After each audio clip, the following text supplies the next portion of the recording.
Dziś bardzo wielkie emocje wzbudza tematyka in vitro, problem in vitro. Tych, którzy są przeciwni, oskarża się, że są bezduszni, że rodzice tak bardzo pragną mieć dziecka i przecież mają do tego prawo. Pytanie podstawowe, czy jak ktoś czegoś bardzo pragnie, mało tego, to pragnienie jest dobre, czy on ma naprawdę do tego prawo? Jeżeli na przykład pragnę zbudować dom swojej rodzinie i ukradnę pieniądze na zbudowanie domu, czy mam prawo? Więcej, zamorduję ciocię bogatą, żeby dostać spadek. Czy mam prawo?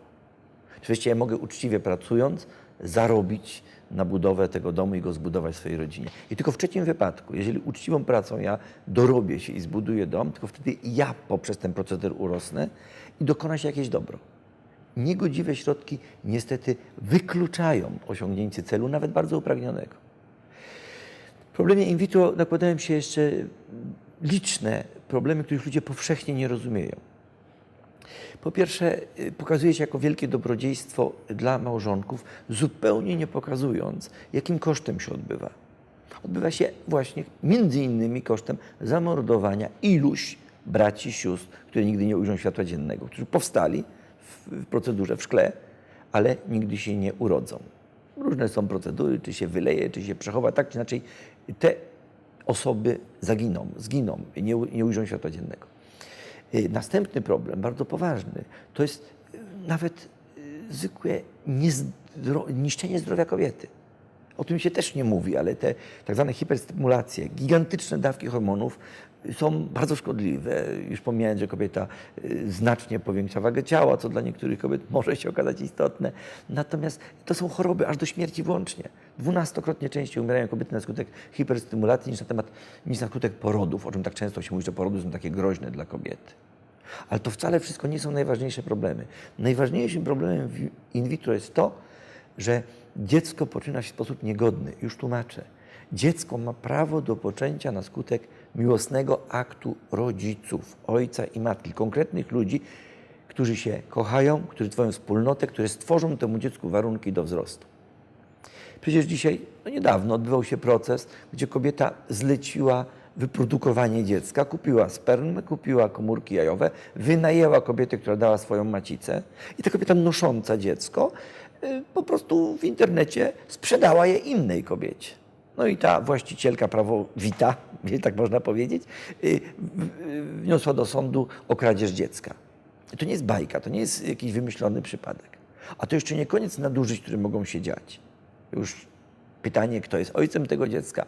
Nieznany. Kto jest matką? Czy ta, która dała komórkę jajową? Czy ta, która nosiła? Czy ta, która kupiła? Czy ta, która zapłaciła jeszcze wyższą kwotę, żeby to dziecko wygrać na przetargu, bo tak to troszkę wyglądało. To nie są jeszcze jedyne problemy. Chodzi również o sprawę wewnętrzną małżonków. Nie dokonuje się akt małżeński, czyli dziecko gdzieś jest produkowane na zewnątrz. Jeżeli jest produkowane na zewnątrz, to można właściwie pokombinować. I kombinuje się. Próbuje się produkować hybrydy ludzko-zwierzęce. Człowiek, krowa, człowiek, świnia. Nie ma granic. Jeżeli zrezygnujemy z konieczności aktu małżeńskiego do poczęcia człowieka, to będziemy mieli całą lawinę nadużyć, nad którymi na pewno nie zapanujemy. Ludzie będą eksperymentować za wszelką cenę, nawet za cenę samozniszczenia. Ktoś powie, no ale jak nie ma innej alternatywy, to dlaczego jednak tym małżonkom blokować? Upieramy się przy tym, że koniecznie oni muszą mieć to dziecko. Są alternatywy.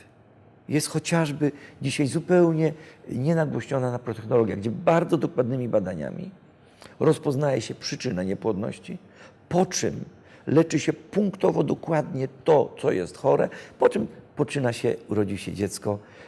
Nakłady finansowe znacznie mniejsze, zdrowie w niczym nie naruszone, przeciwnie, mamy do czynienia z leczeniem, a co najważniejsze, dziecko poczyna się godnie na skutek miłosnego aktu rodziców. Ktoś powie, że to bajki. Nie. Mamy w Polsce przypadek, gdzie po kilkunastu próbach in vitro, gdzie lekarze orzekli, że absolutnie nie ma mowy o poczęciu naturalnym, po krótkiej współpracy z naprotechnologami poczyna się, już jest urodzone to dziecko. Prawda? Ja takich przypadków mógłbym podać bardzo, bardzo wiele.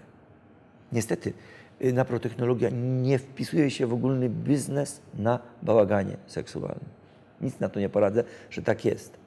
In vitro rozbija jedność małżeńską i tym samym, tak jak każde inne oferty dzisiejszego świata zapraszające do działań seksualnych poza małżeńskim, składają się na jeden wielki bagan, na których niegodziwi robią wielkie pieniądze. Naprotechnologia się w to nie wpisuje. Dlatego jest przemilczana, dlatego jest negowana, dlatego jest jakby zapomniana.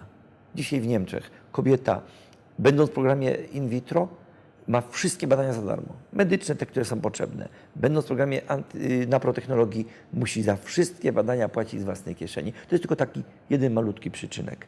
Jest alternatywa, jest możliwe godne szukanie rozwiązania problemu niepłodności, tylko że świat przy całej frazeologii troski o człowieka w tą drogę wcale nie chce wejść, bo ta droga nie jest drogą robienia brudnego biznesu.